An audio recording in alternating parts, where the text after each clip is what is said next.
and it's in a boy, as teachers, we talk about other people's children a lot because that's who we teach, right? Yeah. But we didn't even take us. COVID really hurt our own son Yeah. immensely Mm-hmm. because he was almost 3 when that all really hit, Yeah. and because of that, he was a very, very late talker, and he's now since then has been diagnosed as being on the spectrum. Mm-hmm. But those formative years where the early intervention is so key, we missed out on that because since we shut down for COVID, we couldn't get him into a speech therapist. We couldn't get him into a doctor to be assessed. Yeah. They were, and you do an elementary, this as well as I do. Kids learn more about social interaction just by playing. Yeah. Just by interacting. Just Right. you put them in there and let them, and that's how they learn a lot of talking. They learn better from learning, appropriate peers than adults.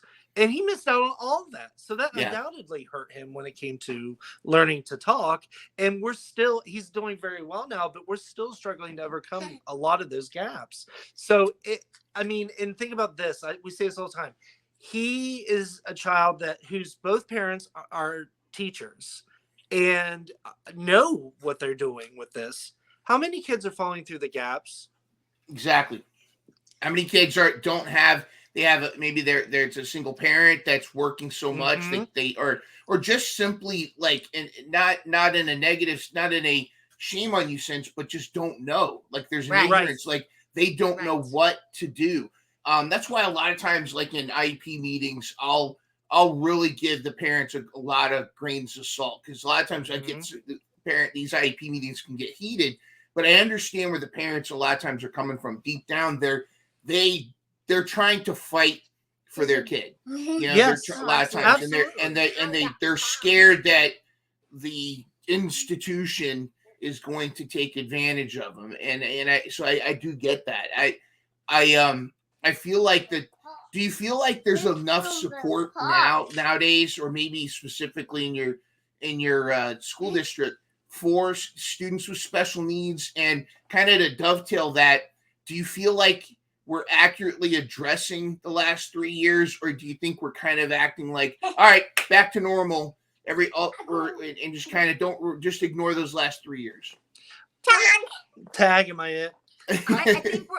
I think we're trying to do our very best with the situation that we've been handed, which I hate to use this word, but it was unprecedented. I mean, we didn't have any experience to draw off of. Yeah. So, I mean, we're really trying our best to give the social, the mental health care, the, academic support that we can, but I don't think that we were prepared for such a situation. Yeah. Now, I think, and again, we've only ever worked in the district we've always worked in.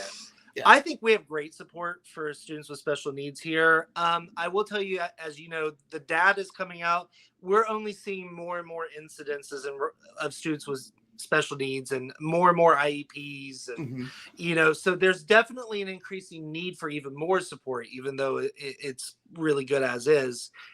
But I totally related to what you said, Aaron, about, the grains of salt because, and what the parents just don't know. Because again, we're both teachers and I'm a special education teacher, but even when our son was diagnosed, I struggled with wearing 2 different hats, the special education teacher hat, the dad hat.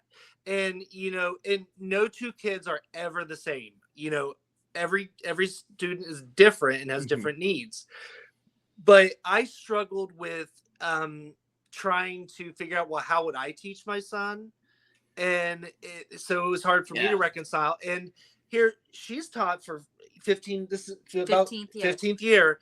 And she didn't even know how to navigate the IEP, that whole process of getting his first IEP. So, but I did, but I kept thinking, imagine how many parents that it's a lot of information being thrown at a parent. It's a lot. And that's why anyone's watching or listening, just remember, here in West Virginia, we have, I'm sure every state has them, parental advocates that if you can get to help you, they're just there to help you explain things. If there's some, misunderstandings. By misunderstandings, I just mean literally you're not sure what they're saying, or you're having issues reading, because an IEP is very formal when you look at it. Yeah. And that can be overwhelming the first time you see that. So there are parental advocates out there that can help you sift through that even more, and maybe help you think of questions you didn't even know you need to ask.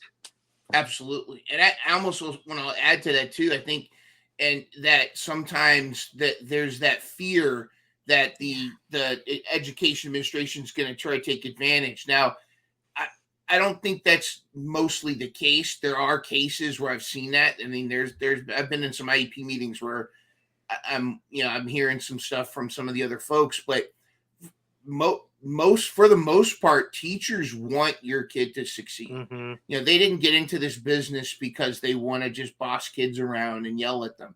They're in this business because they want to help your child. Mm-hmm. So they're usually, when they're in the IEP meeting with you, their recommendations come from not only, they likely have a bachelor's or master's degree in education. They also have the teaching experience there, and they've got the anecdotes. They see your kid every day. They're likely the best source. They're an advocate as well for your child's growth. And I think a lot of times that gets forgotten, or that kind of gets blurred when you're going in. You've got this like crazy document that's longer than a lease, that you have to go through and figure out. It's tremendous when you get a team that's that takes the time to explain stuff. I've had some assistant principals that they were teachers before, and they took the time to go through each section and explain in more easier terms what those things mean. Sure. Mm-hmm. That's what I do in my meetings, isn't it? Because she's been a gen ed teacher for some of my students that I've had, and that maybe this is a good thing if you ask me. I tend to overcompensate and err on the side of caution and over explain things, because I think I always approach everything from the angle of, if it were my child, what would I want done? I treat every child like they are my child, and I advocate for them the same way I would want anyone to advocate for Ben. You know what I mean? Catch full episodes of the Educators podcast every Thursday at 4 p.m. Real educators with the real issues in education. Thank you so much for watching. And of course, take care of yourself. Jeans passes to anyone who likes, shares, and comments on this video. Have a great week.